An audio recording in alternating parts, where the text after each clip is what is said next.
살다 보면 어느 순간 이런 생각이 든다. 나는 제대로 살아온 걸까? 지금 이 자리에서 조용히 눈을 감고 생각해 보면 그 질문이 가슴 깊은 곳에서 올라온다. 젊었을 때는 그런 생각을 할 틈이 없었다. 바빴으니까. 아이를 키우고 일을 하고 가족을 부양하느라 하루하루가 숨가쁘게 지나갔다. 그런데 어느 날 문득 조금 한가해진 시간이 생겼을 때 그 질문이 불쑥 찾아온다. 나는 정말 하고 싶었던 것을 했는가? 사랑하는 사람에게 충분히 사랑한다고 말했는가? 나 자신을 위한 시간을 단 한 번이라도 온전히 가져본 적이 있는가? 그 질문들이 가슴 한켠을 콕콕 찌를 때 우리는 비로소 후회라는 감정을 마주하게 된다. 오늘 이야기는 바로 그 후회에 관한 이야기다. 그런데 이상한 것이 있다. 그 후회가 나만의 것이 아니라는 사실이다. 수백 년 전 조선의 한 학자도 똑같은 질문 앞에 서 있었다. 18년이라는 긴 세월을 유배지에서 보내며 인생이란 무엇인가를 온몸으로 사유했던 사람. 바로 다산 정약용이다. 그는 그 오랜 고독 속에서 인간이 노년에 이르러 반드시 후회하게 되는 것들을 하나하나 들여다봤다. 그리고 우리에게 말했다. 미리 알면 피할 수 있다고. 아니, 적어도 더 가볍게 살 수 있다고. 오늘 우리 함께 그 이야기를 들어보자. 먼저 정약용이라는 사람을 조금 더 가까이서 바라보자. 그는 1762년 조선 경기도 광주에서 태어났다. 어려서부터 총명했고 학문에 뛰어났으며 정조 임금의 깊은 신임을 받았다. 그는 단순한 학자가 아니었다. 수원화성을 설계하고 거중기를 발명하고 백성의 삶을 개선하기 위한 수많은 제도를 구상했다. 그의 머릿속에는 항상 사람이 있었다. 백성이 있었다. 그런데 그의 인생은 어느 날 갑자기 무너졌다. 천주교와 연루되었다는 이유로 그는 1801년 전라도 강진으로 유배를 떠나게 된다. 그때 그의 나이 40살이었다. 한창 일할 나이였다. 꿈도 많았고 하고 싶은 것도 많았다. 그런데 하루아침에 모든 것이 사라졌다. 관직도 없어졌다. 명예도 사라졌다. 가족과도 떨어졌다. 아는 사람 하나 없는 낯선 땅에서 그는 홀로 남겨졌다. 보통 사람이라면 그 자리에서 무너졌을 것이다. 분노했을 것이다. 하늘을 원망했을 것이다. 그런데 정약용은 달랐다. 그는 그 유배지에서 붓을 들었다. 책을 읽었다. 제자들을 가르쳤다. 그리고 글을 썼다. 18년 동안 무려 500권이 넘는 저작을 남겼다. 인간의 삶, 사회의 구조, 백성의 고통, 그리고 인생의 본질에 대해 끊임없이 사유했다. 그 긴 세월 동안 그가 가장 깊이 들여다본 것 중 하나가 바로 이것이었다. 사람은 왜 후회하는가? 그리고 그 후회는 어디서 오는가? 정약용은 이런 말을 남겼다. 욕심을 비우면 참된 것이 남는다. 이 말을 처음 들으면 당연한 소리처럼 들릴 수 있다. 그런데 오래 들여다보면 이 말 안에 인생의 거의 모든 것이 담겨 있다는 걸 알게 된다.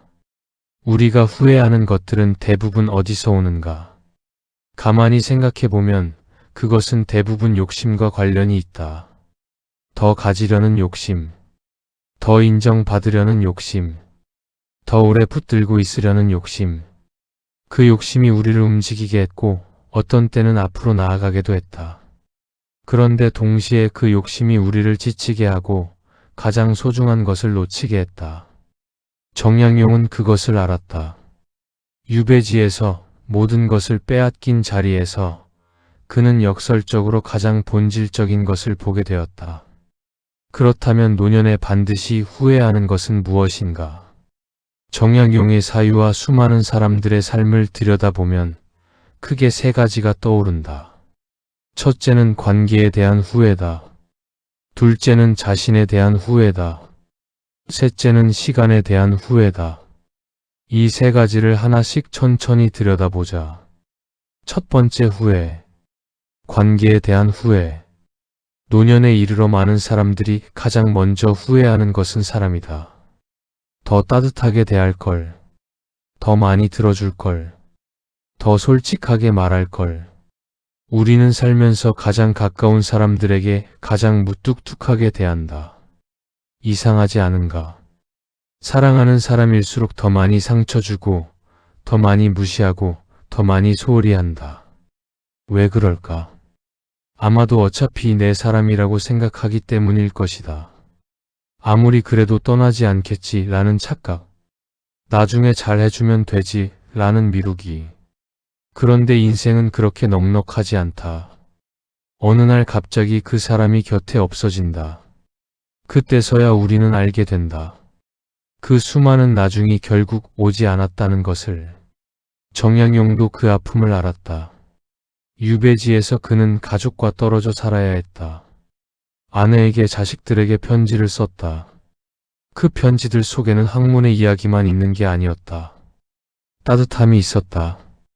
그리움이 있었다. 미안함이 있었다.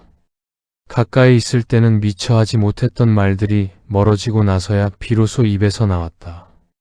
그가 아들에게 보낸 편지에는 이런 마음이 담겨 있었다. 공부를 열심히 하라는 이야기도 있었지만 그보다 더 깊은 곳에는 이런 마음이 있었다. 함께 있어주지 못해 미안하다. 너희가 자라는 모습을 곁에서 보지 못해 미안하다.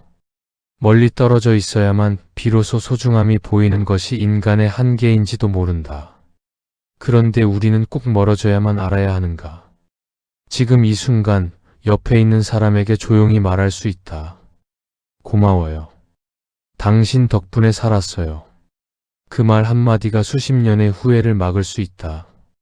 강물은 한번 흘러가면 돌아오지 않는다. 사람도 그렇다. 시간도 그렇다. 지금 이 순간이 지나가면 그 순간은 영원히 돌아오지 않는다. 오늘 하루 가장 사랑하는 사람에게 그 마음을 전해보자. 어렵지 않다. 거창하지 않아도 된다. 그냥 조용히 한마디면 충분하다. 두 번째 후회. 자신에 대한 후회. 이것이 어쩌면 가장 아픈 후회인지도 모른다. 나는 왜 그때 그렇게 살았을까? 나는 왜 하고 싶었던 것을 하지 않았을까? 나는 왜 그렇게 나를 작게 보았을까? 우리는 평생 남의 눈치를 보며 살아온다. 부모님이 원하는 길을 걸어가고, 사회가 옳다고 하는 것을 따라가고, 주변 사람들이 인정해주는 방향으로 움직인다. 그러면서 정작 자신이 진짜 원하는 것이 무엇인지를 잊어버린다. 아니, 어쩌면 처음부터 제대로 물어본 적이 없었는지도 모른다. 나는 무엇을 좋아하는가? 나는 무엇을 할 때 살아있다는 느낌이 드는가? 나는 어떤 사람으로 기억되고 싶은가? 이 질문들을 진지하게 마주한 적이 있는가? 정양용은 유배지에서 이 질문을 깊이 파고들었다. 그는 그 고독한 시간 속에서 비로소 자신과 마주했다. 그리고 그는 깨달았다. 인간은 자신을 알아야 한다. 자신의 본성을 알고, 자신의 한계를 알고, 자신의 가능성을 알아야 한다. 그것이 모든 공부의 시작이고 모든 삶의 시작이다. 그런데 우리는 평생 바깥을 보며 살았다.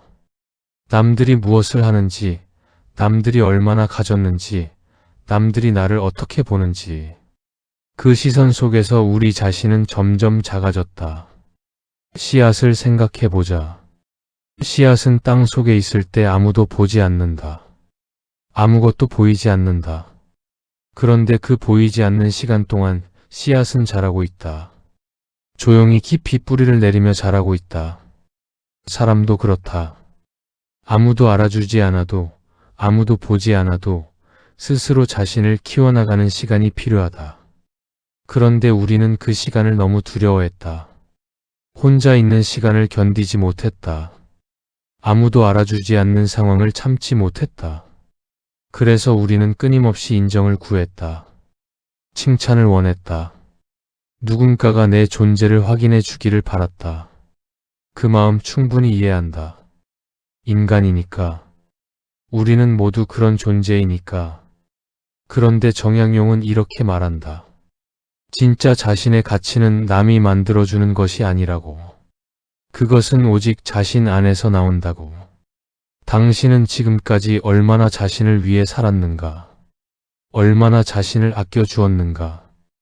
혹시 너무 많은 것을 남을 위해 쏟아붓고 정작 자신은 늘 마지막 순서였던 것은 아닌가? 지금이라도 늦지 않았다. 오늘부터 아주 조금씩 자신에게도 시간을 주어보자. 자신이 좋아하는 것을 해보자. 자신의 마음이 원하는 것에 귀를 기울여보자. 그것이 자신에 대한 후회를 줄이는 가장 첫 번째 걸음이다. 세 번째 후회. 시간에 대한 후회. 이것이 가장 보편적인 후회인지도 모른다. 그때 더 즐길 걸. 그때 더 여유를 가질 걸. 그때 조금 덜 걱정할 걸. 우리는 살면서 너무 많은 것을 걱정했다. 내일을 걱정하고, 다음 달을 걱정하고, 1년 후를 걱정하고, 10년 후를 걱정했다. 그러면서 오늘이 지나갔다. 오늘의 아침 햇살을 제대로 느껴본 적이 있는가? 오늘 먹은 밥 한 끼가 얼마나 맛있었는지를 온전히 느껴본 적이 있는가?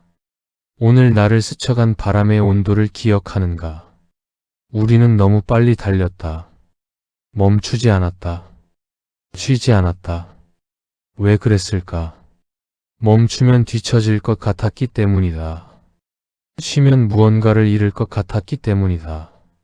그런데 가만히 생각해보면 참 이상한 일이다. 그렇게 앞만 보며 달려왔는데 지금 무엇이 남아있는가? 그렇게 열심히 붙잡으려 했는데 지금 내 손에는 무엇이 있는가? 정약용은 유배지에서 18년을 보냈다. 그 시간이 처음에는 낭비처럼 느껴졌을 것이다. 아무것도 할 수 없는 시간, 아무도 봐주지 않는 시간. 그런데 그는 그 시간을 다르게 썼다. 그는 그 시간을 낭비하지 않았다. 그러나 동시에 그는 조급해하지도 않았다. 그는 하루하루를 충실하게 살았다. 오늘 읽을 책을 읽고 오늘 쓸 글을 썼다. 오늘 가르칠 제자들을 가르쳤다. 농부를 생각해보자. 농부는 씨앗을 심고 나서 조급해하지 않는다. 씨앗이 빨리 자라라고 뿌리를 잡아당기지 않는다. 그냥 기다린다. 물을 주고 햇볕이 들게 하고 그냥 기다린다. 계절이 오면 꽃이 피고 계절이 가면 열매가 맺힌다. 그것이 자연의 순서이고 인생의 순서이다. 우리가 후회하는 시간의 문제는 사실 조급함의 문제였다. 시간을 낭비한 것이 아니라 시간을 느끼지 못하고 달려간 것이다. 지금 이 순간 잠깐 멈춰보자. 숨을 한번 깊이 들이쉬어보자. 지금 이 자리에, 지금 이 순간에 있어보자. 이것이 시간에 대한 후회를 막는 가장 단순하고 가장 깊은 방법이다. 이 세 가지 후회를 들여다보면서 어쩌면 마음이 무거워지는 분도 있을 것이다. 아, 나는 이미 그렇게 살아버렸는데, 이미 늦어버린 것은 아닐까? 이미 많은 것을 놓쳐버린 것은 아닐까? 그런데 여기서 정약용이 한 가지 중요한 이야기를 한다. 그는 유배에서 돌아온 후에도 계속 공부했다. 계속 글을 썼다. 계속 사람들과 이야기를 나눴다. 나이가 들어서도 멈추지 않았다. 왜였을까? 그는 알았기 때문이다. 인생의 늦은 때는 없다는 것을, 지금 이 순간이 항상 새로운 시작이라는 것을. 바다를 생각해보자. 바다는 파도가 와서 모래사장을 덮어도 조급해하지 않는다. 파도가 물러가면 모래사장은 다시 깨끗해진다. 그리고 또 새로운 파도가 온다. 우리의 인생도 그렇다. 후회의 파도가 밀려와도 그 파도는 결국 물러간다. 그리고 다시 새로운 하루가 온다. 그렇다면 이제 우리는 무엇을 할 수 있는가? 정약용의 지혜에서 배울 수 있는 실천은 사실 아주 단순하다. 첫째, 오늘 한 사람에게 진심을 전하라. 전화 한 통이어도 좋다. 짧은 문자 한 통이어도 좋다. 오랫동안 연락하지 못했던 사람에게 오늘 한마디 해보자. 나 여기 있어요. 당신 생각했어요. 보고 싶어요. 그 말 한마디가 수십 년의 후회를 녹인다. 둘째, 오늘 딱 10분 자신을 위한 시간을 가져라. 아무것도 하지 않아도 된다. 그냥 앉아 있어도 된다. 좋아하는 차 한 잔을 마셔도 된다. 창밖을 바라봐도 된다. 단, 그 10분만큼은 오로지 자신을 위한 시간이어야 한다. 남의 걱정을 하지 않는 시간. 아무것도 해결하려 하지 않는 시간. 그 10분이 쌓이면 어느 날 자신이 많이 달라져 있음을 느끼게 된다. 셋째, 지금 이 순간의 소중함을 기억하라. 오늘은 다시 오지 않는다. 지금 이 하루는 딱 한 번뿐이다. 그러니 오늘 하루를 조금 더 천천히 살아보자.